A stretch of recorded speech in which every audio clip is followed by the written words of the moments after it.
येवला तालुक्यातील बोगटे येथे वादळी वाऱ्याचे तांडव, अनेक दुकाने जमीनदोस्त। येवला तालुक्यात वादळी वाऱ्याने थैमान घातल्याने बोगटे येथे ग्रामस्थांचे प्रचंड नुकसान झाले आहे। झाडे उन्मळून पडल्याने हितेश दाभाडे यांचे हार्डवेअर, पोपट दाभाडे यांचे welding workshop, Aditya agro engineering दुकान झाडाखाली दबली गेली। भाऊसाहेब दाभाडेचा जनावरांचा गोठा, सुभाष काले यांची चाळ व जनावरांचा गोठा, गवासाहेब दाभाडे यांचे जनावरांचे शेड तर अनेक ठिकाणी घरांचे व चाळीचे पत्रे उडून गेल्याचे पाहायला मिळाले। तसेच विजेचे अनेक पोल पडल्याने वीज पुरवठा काही काळ खंडित झाला होता।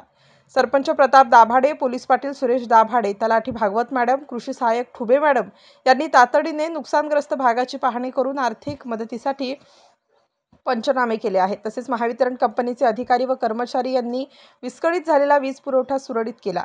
क्रेनच्या सहाय्याने दुकानावर पडलेली झाडे हटवण्यात आली असून अंदरसूल उपबाजार समिती सभापती मकरंद सोनवणे यांनी बोगटे, देवळाणे, दुगलगाव परिसरातील नुकसानग्रस्त ग्रामस्थांसाठी माजी मुख्यमंत्री छगन भुजबळ यांच्याकडे आर्थिक मदतीची मागणी केली आहे।